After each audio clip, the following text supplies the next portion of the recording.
Thank you so much, Auntie, for that introduction. I realize that's probably a bit of a mouthful, but as you can tell, I love SSE. I love everything to do with education, and they've made it my work as well. And so I'm very grateful to be here, and grateful to be called. I have to say, I actually am not teaching this year, and so when Upper Auntie gave me the call to ask if I could, share my thoughts today, I was like, "Is that okay?" Because I'm not a current SSE teacher. But she was very welcoming in the sense of all experiences are very valued. And I would love to share my thoughts on our topic today. And I'll get to what I meant by that with this title. And I'd love to share that from my experience as an SSE alumni, as well as my experiences as an SSE teacher, and just thinking through all of those perspectives as it also applies to what I do for work. I'm going to go ahead and share my screen before I go any further. Give me 1 second.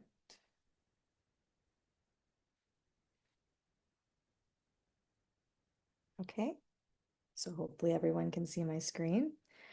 So I have to start by sharing a little bit of the background behind why I chose this title. And Abernathy helped me figure out this title a little bit because Trick or Treat was a very cute thing on our minds, especially with Halloween being tomorrow.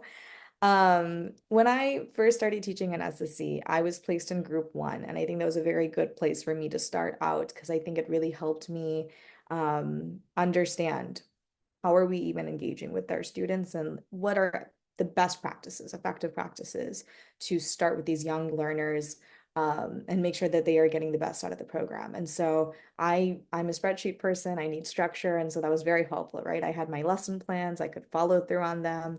So I started with group one and I was enjoying those classes for a while. Then I moved to Nashville to do my master's. And then I got placed into group three. And I was learning then how do I shift my teaching style to fit these middle schoolers now. Now I only had one student in my class, so I think I lucked out a little bit with only having to meet the needs of one student. And he was an incredible kid to work with. And on the spirit of developing these strong bonds that we want to develop with our kids, we developed such a good bond. Like he came to my master's graduation, so I was very blessed, and he's like a little bro to me. But then when I moved back to Dallas to start working at the nonprofit that I still serve at, things were starting to get interesting because I told the SSE coordinator at that time um, everything the same thing I told coordinators in the past, which was I have no preference on any class or level, just put me where you need me. So she put me in group four. And that's when I was like, oh, I lied a little bit because group four is so scary. And that's why we are going full into the spooky theme today. Because for me, even as a teenager, teenagers were very scary to me. So looking and going into this group four classroom as a young adult, I was thinking, I was like, okay, am I the best person to facilitate this class, make sure these kids are really thinking through Swami's message, getting prepared to go off to college? Am I the best person to do all of this? And I had a little bit of that hesitancy in me. Um, but what I will say, and what I'd like us to think through, is the idea that developing these bonds with kids are not as scary as I initially thought they were. We're in spooky season, but I think once you know how to navigate teenagers, and teenagers, like I said, are really difficult. I've had to go back and apologize to my own parents for how I was acting as a kid. But once we learn how to navigate those relationships, I think it's not as scary as we may originally think that we are, originally think that it can be.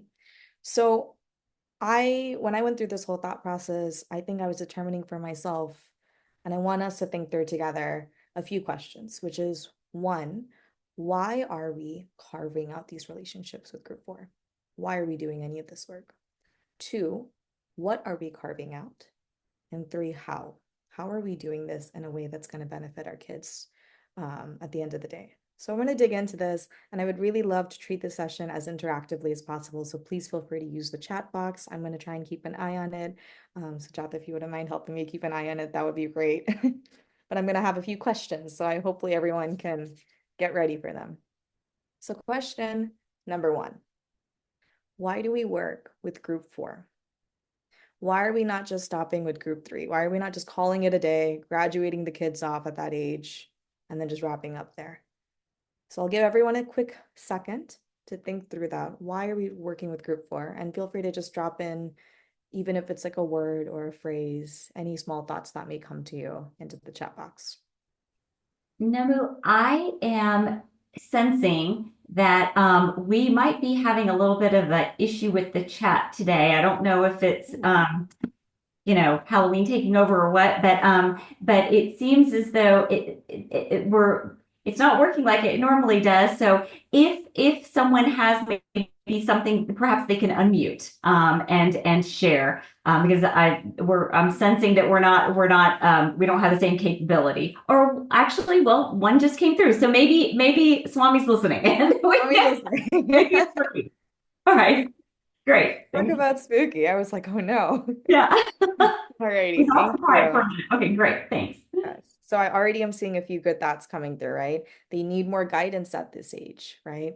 We're still trying to develop their character at that point in their time. Swami says character is power. Beautiful. Yeah, they're gonna get into the real world. I love this thought. We want them to become better listeners as adults. Okay, so I'm seeing a lot of really wonderful thoughts come through, and I just like to echo some of my own thoughts just to see what everyone is saying.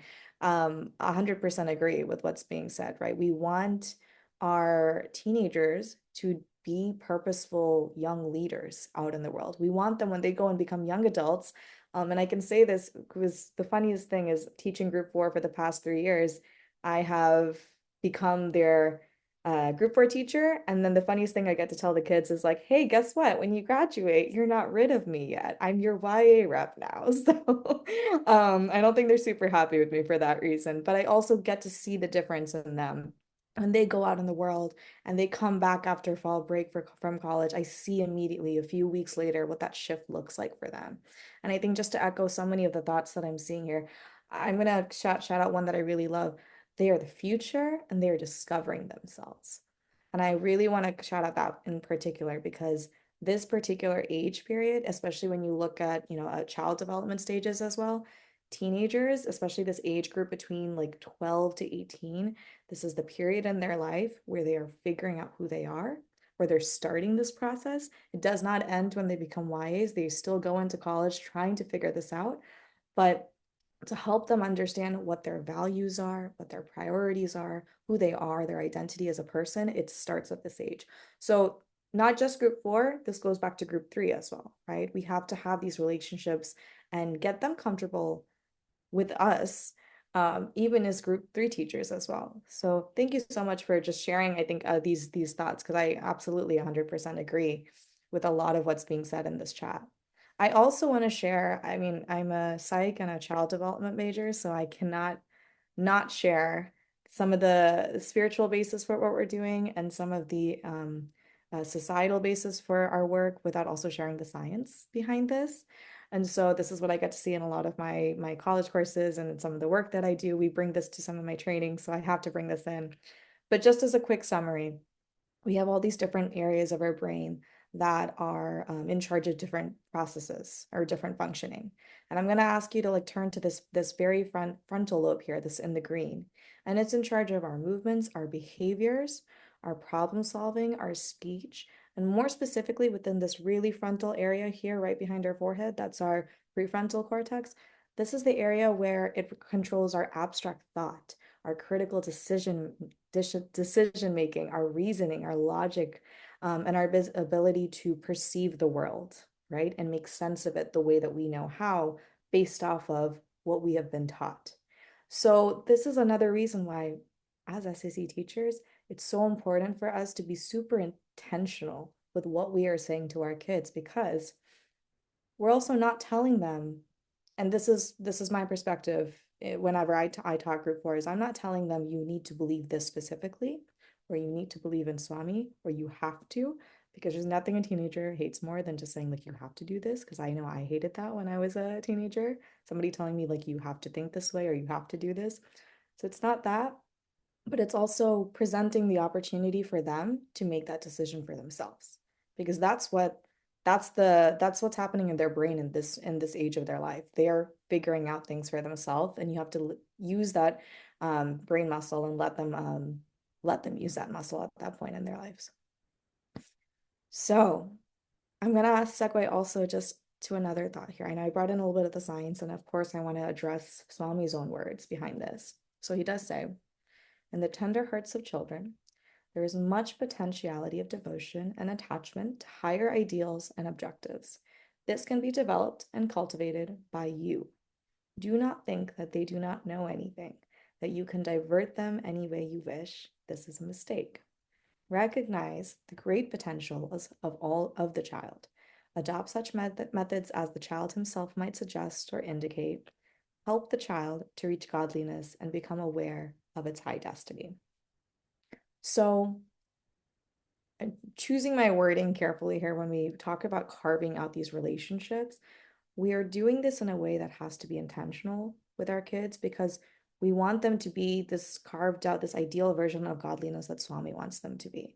And something I really love that he says here is we can't be putting our own biases, our own thought processes on the kids. We have to give them the space to develop this thought process for themselves. So that's a little bit about why we're doing what we're doing, right? We know that there is a neuroscientific basis to giving children the space.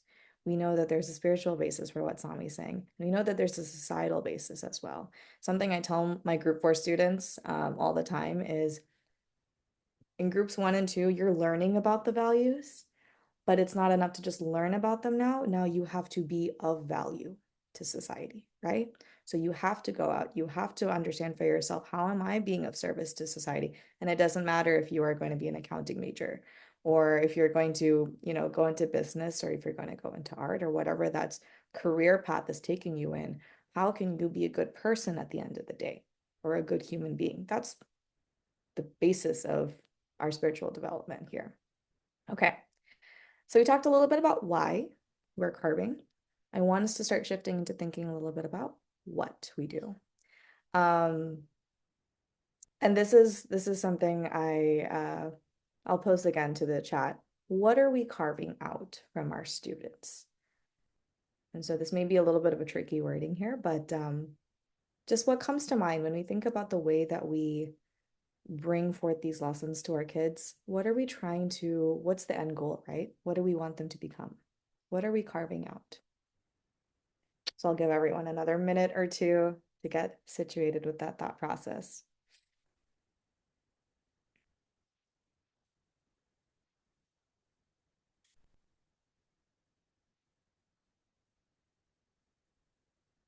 Yeah. I'll share, one quick story, just a really quick example of something I was thinking through as I was preparing this. I had a student who is now a YA, and they were a student of mine from a year or so ago. And sometimes you can't tell when kids are like listening in class. You just kind of hope they are, or you try to call on them and assume that they're taking in what they're supposed to be and not just telling you what they know you want to hear. But I had an SSE girl. Sorry, she's a woman now. So she reached out to me a little while back and she said, Nimilka, hope you're doing well. I wanted to share a TikTok I found. And I was like, a TikTok. And she said, this TikTok reminded me of something you guys were telling us in class. And it was about manifesting goodness in your life. And it was just going back to a lesson that we talked about in class about positivity and bringing, all that goodness into your life. And she found a TikTok and she said, this is something that I learned in SSE already, and I can see it on my social media feed. And so I love that she thought of me, and she's like, I need to bring this back. And that was something for me that I felt really, really happy to hear as her old teacher, because when I'm thinking about what I wanted for my student at the end of the day, I wanted her to feel like she could recognize those moments of those values outside of SSE as well. And she immediately saw that on TikTok of all things. I was like, this is great. Social media is not a waste, right? Like we can use this as an opportunity to also put out this goodness. So I'm going to read some of what I'm seeing in the chat. Thank you so much for sharing. I think carving out, we want them to be good human beings, a better version of themselves, their true selves. Yeah, better understanding of God and all.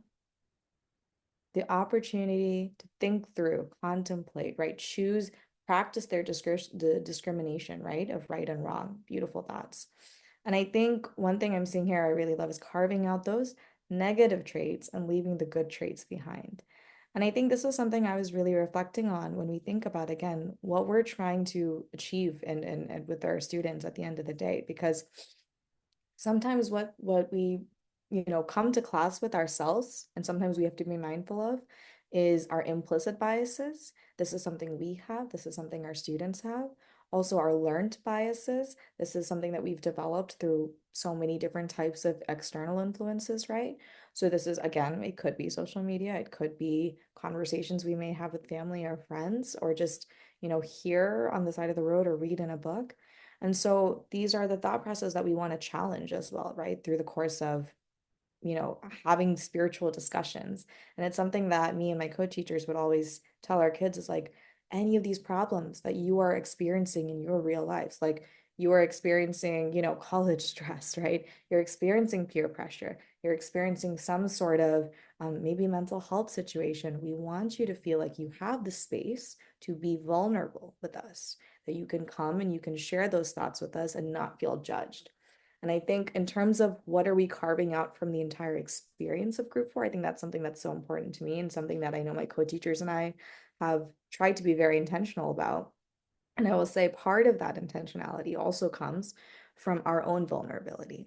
So, and I won't share specifics, of course, but I know something that I've had discussions about with my co-teachers when we worked with our classes was, hey, I as a teacher, if we're talking about resiliency and vulnerability in our class today, I'm going to be resilient. I'm going to be vulnerable. I'm going to share something that I'm going to entrust with these my students, and I hope they also experience that trust and they feel like now I can reciprocate as my student. And now my teachers are also going to receive that and not judge and feel like they are empathizing with me or they're in the same safe space that we've created. Um, and I will say, I feel like we've had some, um, each class is different. I know there have been some really great classes where once we get to a certain point in the year, we felt like, okay, now we feel like we know these kids enough and they know us enough that we can bring in some deeper topics like that. And I've had kids come up to me and share how they want to go to therapy. Sometimes they struggle. Their parents may not be comfortable with that idea, or they're having some other issue in their life. They're not entirely sure who they may return to. And thankfully, it's not uh, too deep of a struggle that, as obviously as a teacher, we would want to tell the parents about. And this was just like a friend situation. So it was okay in that sense. But it was really great when those students were able to come to us at the end of the day because we had, like, for me it was like, okay, that's success for me because they know I have a trusting adult that I can come to. They're not going to judge me and I trust their, hopefully their guidance at the end of the day. I'm going to read a little bit about what I'm seeing in the chat right now. um and I because I just saw this and I thought I really like this, right? Carving out their self-doubts and helping them see their own goodness and divinity, that they have. And I think that is absolutely a beautiful thought here. And I think that's the other part about when we're carving out these relationships and we're carving out this environment for our kiddos to develop those strong bonds, we're carving out um, their fears as well, right? Especially in group four, they have so many concerns, so many unknown uncertainties, and I can reflect back on my own process and my own thought process in group four. And for me, it does help me recognize a little bit about where they're coming from because I know I remember experiencing that college stress.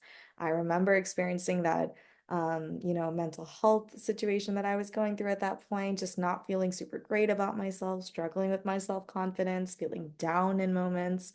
And I think they go through so much at this age. And I think they experience so many of these fears of being vulnerable, fear of the unknown, fear of failure.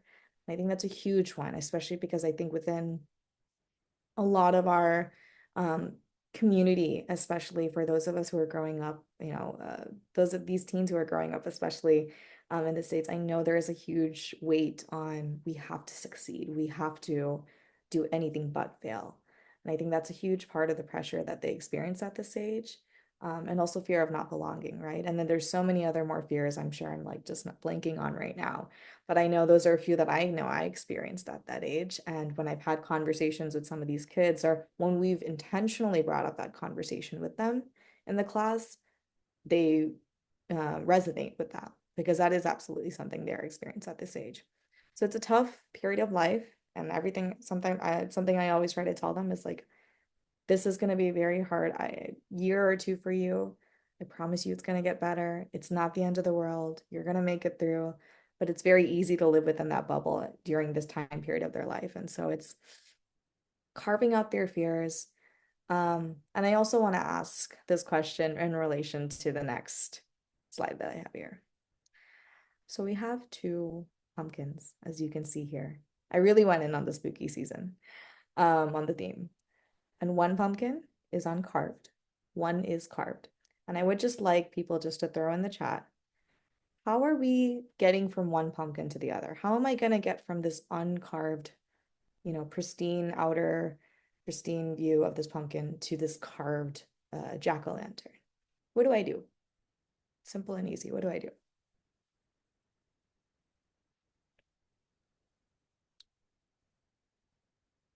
It's not a trick question, I promise. Trick or treat is like, this is not the trick.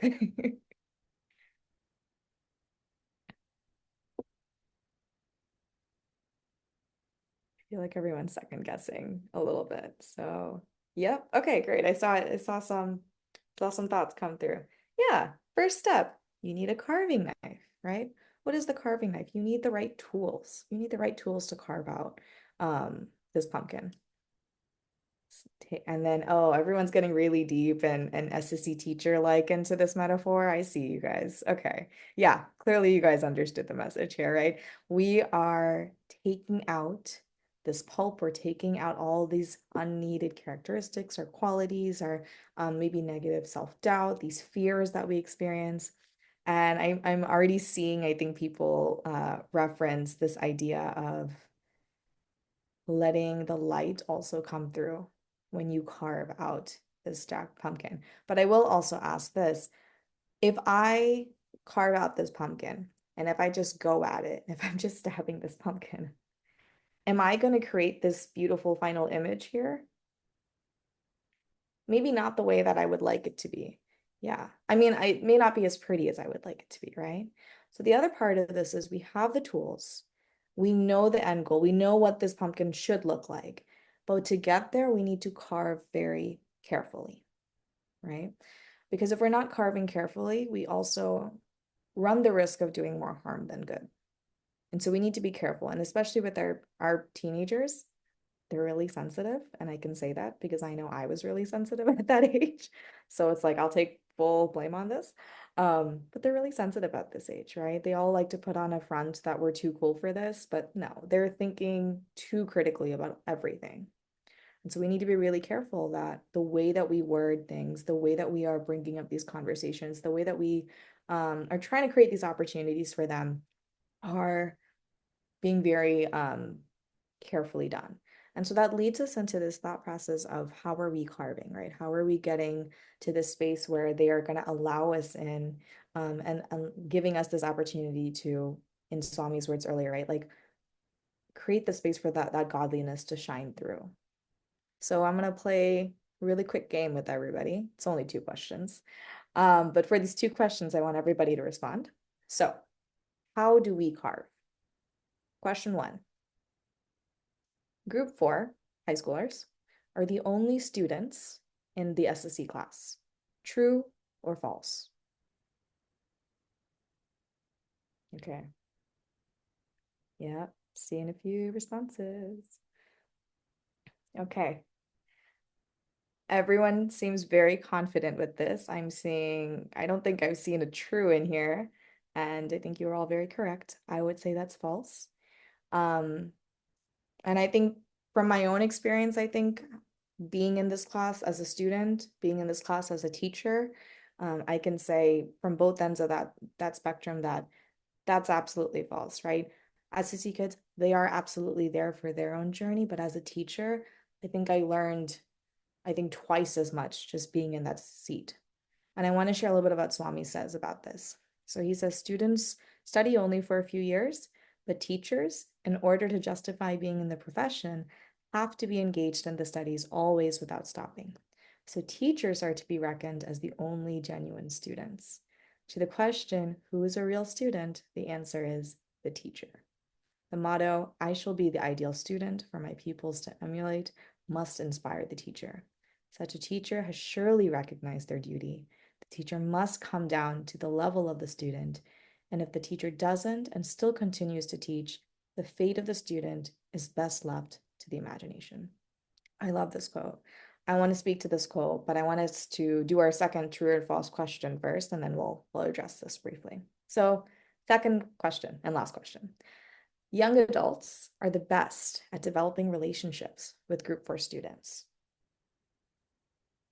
Okay, immediate thoughts here. Okay, I'm seeing some truths. I'm seeing some false. I think we're getting maybe an even split here. Okay, thank you everyone for sharing. So the mentally young can too. Yeah, I do see that, the thought process here. I am going to share in my own perspective. I believe this is false, and I'm going to share why. As an SSE alumni, as a young adult, as a YA rep, but I can tell you in all of these thought processes, and as an SSE teacher, I don't feel like this is exactly it, and I'll tell you why.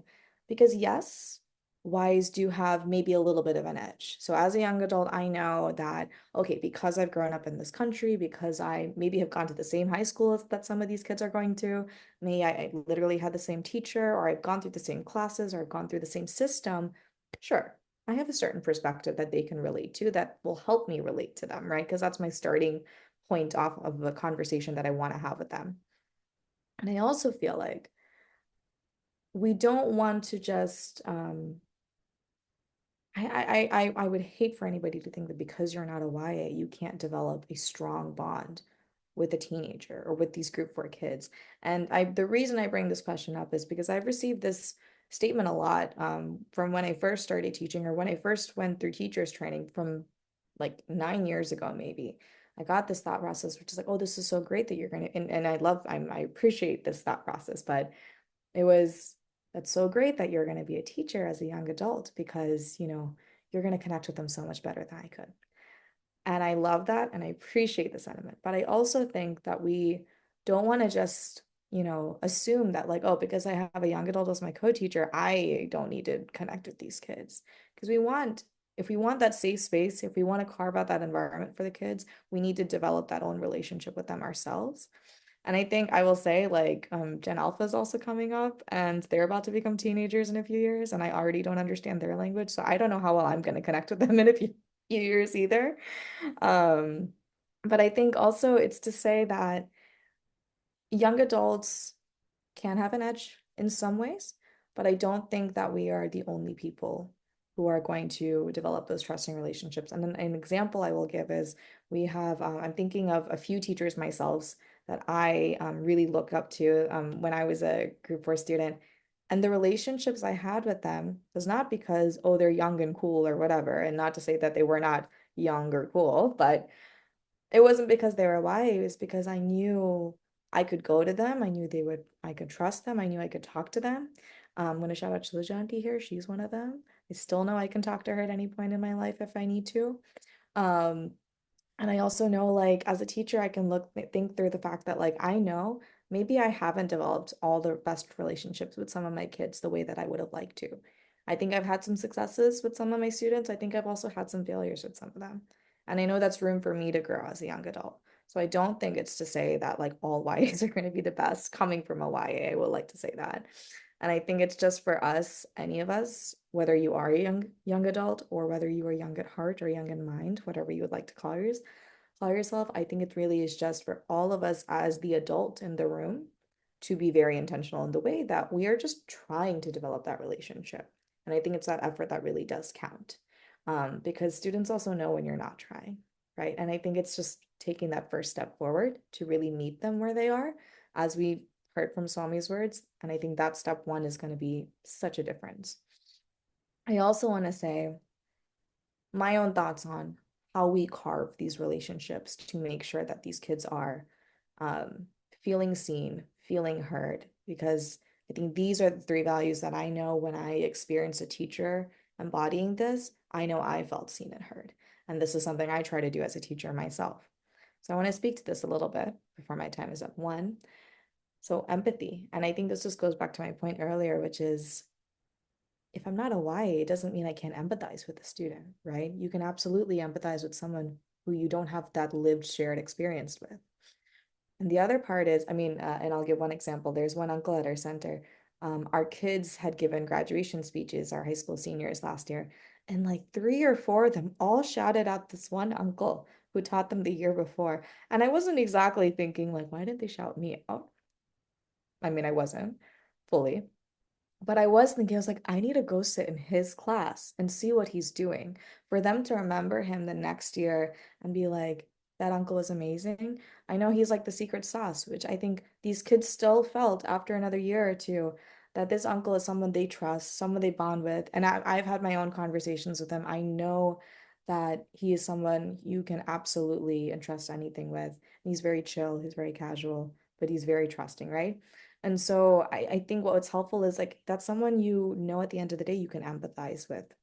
And for that to stick with these kids even a year later, I was like, you guys, if I asked you what I taught my first, our first lesson, I don't think you would have like, remembered that. But you remember that bond that you had with this Uncle Aster. And I think that was really a wonderful praise for him. And I just really appreciated that. And I loved that for him as well. Um, the second thing is humility. And I think this is my own thought process when I go into teaching, which is I'm no better than these kids. Just because they're younger than me does not make me better than them. In fact, I'm facilitating this class because I need the help myself. So that's the way I like to think about it. That like Swami's made me a teacher because I need a revision of some of these concepts. So I'm going to practice it, I'm going to imbibe it, and then I'm going to go and teach it to these kids. And we're going to learn together, going back to his own words that we talked through, right? Um, and then finally, respect. And I think this is such a key value, especially when working with group 3 and group 4, especially when we're trying to connect with them. In reflecting in my own experiences, both within and outside of SSC, but in this age period, I think I can say that like one thing I think that students want and deserve from us is our respect. Sometimes they can be disrespectful, sometimes they don't know what to say, sometimes they may be acting out, but I think they will not learn from us or they won't listen to us, and they're not going to have any faith in us um, as the adults in the room that care for them if we're not developing this trust and we're not showing them the respect. So we have to reciprocate. We have to practice that if we want them to also reciprocate this. So we can't expect something that we are not treating them themselves with. And I will say this is something that my co-teacher and I, we were trying to encourage them to also embody with we would do unit presentations every few weeks in Dallas. And so all the kids from that, kindergarten story group level would be presenting. And we told them, we're like, here's your little Google form. As you're listening to the presentations, tell us 3 things you learned from the classes who came all before you. Because these kids who are younger than you, they also are wise. They also know all of these, like they are also learning. They have so much knowledge to share, and we need to be respectful of them. And so also trying to pay that idea forward. And I remember like responses, some of these kids would respond, they'd be learning, they're like, I learned about honesty again from this group 1 skit that they did. And it was a really good reminder for me because I'm dealing with this situation. And I learned a lot from these group 1 kids. And that was really wonderful for us to hear. And so I think it's for us to say that if we want the respect, we also need to show them that respect. And I think they're going to appreciate that so much more. And it's going to help us carve those relationships out the way that we would like. I think that is my time. So I'm going to wrap it up here and just say thank you so much for giving me the space. Thank you, Aparnati. Thank you, all of the teachers who have carved me out the way that I am right now. And I hope I'm doing them justice. And for allowing me to carve these kids out the best way possible. I'm going to stop with this metaphor because it's also starting to sound a little bit weird now. But Saidam, and thank you so much.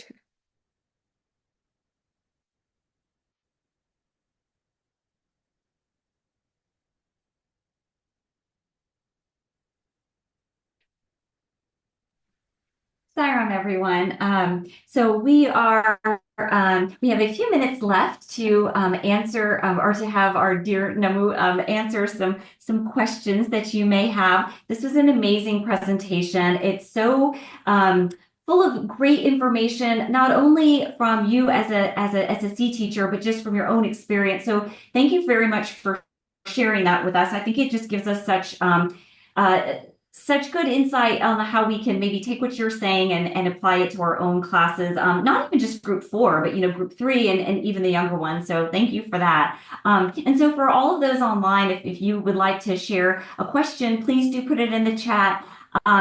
We have one question that's already come in, and so I'll start with that one. But it's what inspired you to become an SSE teacher?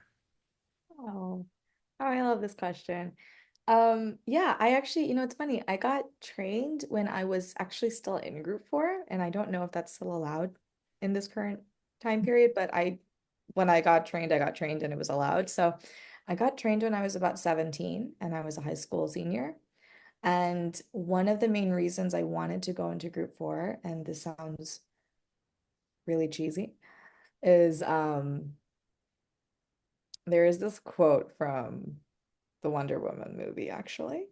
But it was just a character telling another character, I saw a problem and I tried doing nothing and that didn't solve anything. So now I'm going to do something. And just hearing that sentiment, I think really, I really resonated with that. And so for me, I think I've had so much really, really great experiences in SSE. And I treasure those experiences, but I also know there's so much, I mean, especially we're working with kids, there's so much space for growth for all of us. And I know I wanted to just contribute and become a teacher because I wanted to ensure that students would still would have that good experience moving forward. And hopefully I could be a conduit of some part of their learning. So I think that was my thought process. And at that point in my life, I didn't know I was going to go into the education as a field. I didn't know if I was going to go, I didn't even, I wasn't a psychology major at that point either. But I just kind of knew I was like, these little humans are our future, so we can't really ignore them. We really need to make sure that they're taken care of and supported. And I think that was my mindset. And it's also like be the change you want to be in the world, right? So I really wanted to embody, I think, all of the qualities and everything that I really respected in my SSE teachers, and I wanted to pass that forward. So hopefully that answers my question. Yeah. That's lovely. Thank you for sharing. Um, Absolutely beautiful, and it's something I think we all, can take from. I mean, the accountability and the desire that you want to see, we all, have to be a part of that. Um, so someone had asked, you had mentioned that you would talk a little bit more about the quote from Swami for teachers. Please, can you talk more about that? Very inspirational. So. Yes, yes, yes, yes. And I think the quote I was referencing was that one at the end, right? Which was, um, who is the real student there? And the reason I wanted to actually thank you for bringing this up, I did kind of miss this. I wanted to bring this up when we were talking through this idea of humility, because I think that for me is the best perspective to have when we're coming in as a teacher, is not to think like, oh, I am the guru, I am the teacher, I have all this power in the classroom, which you do.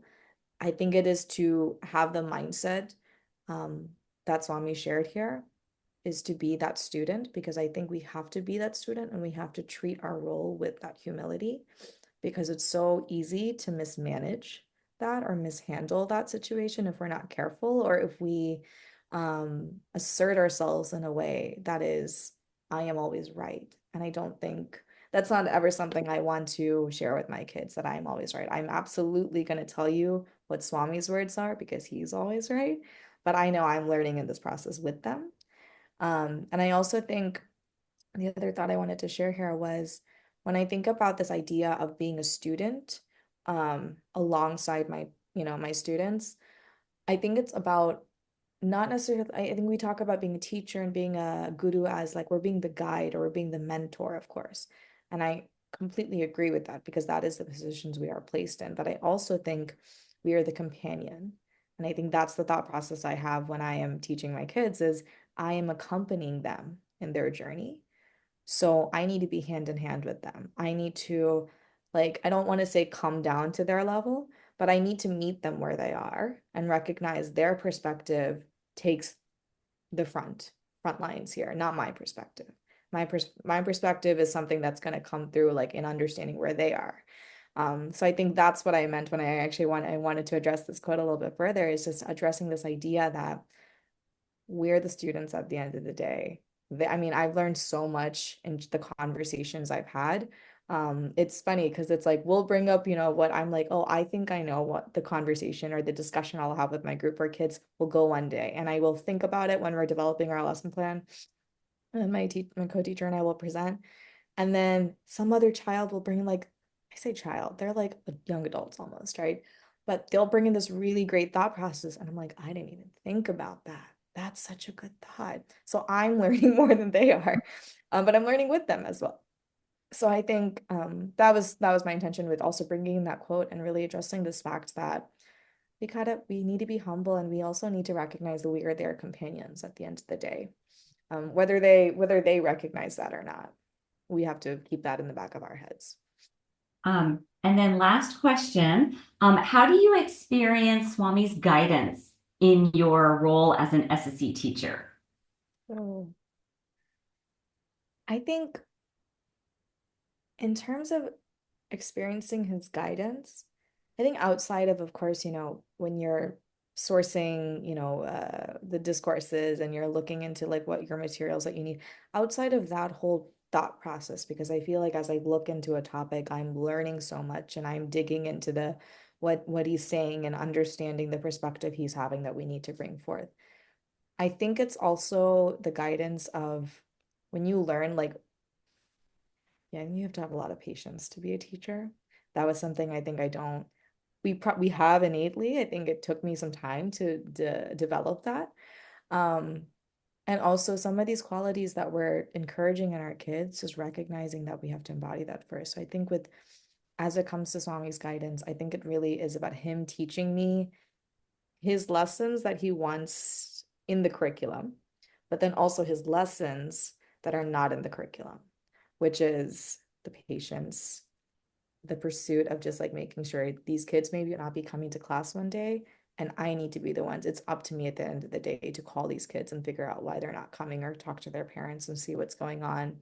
Um, and also recognize, I will say one thing too on that note is um, sometimes and I've done this and then I've learned from this is I think especially my first year of teaching group four in particular, is it's a little easy because they talk like they're adults at some point, and they are, and they're very close to being adults, but their frontal lobe is not fully developed until they're like in their mid 20s. So scientifically, we know that. So there's always that room for growth, right? In their decision making and their capacity to communicate. Is that sometimes, I can never put any blame on the kid. I can't because they're his children. I'm Swami's child. This is anything that happens in that class or in and around that SSE class. And there have been so many random incidences that like have left me thinking like, am I doing something wrong? But I know they're all Swami's like messages for us to like, listen, you have to practice this quality that you kept talking about in this last class. This is your opportunity to do that. And you got to embody that now for your kid and the parents that are involved in the situation. And so I think that's definitely a lot of his own influence. And I'm trying to listen to that guidance a lot when it comes to teaching the class and recognizing those moments for the explicit curriculum, but also implicitly what's also happening behind the scenes going into the class. So, yeah. Well, thank you so much on behalf of all of us.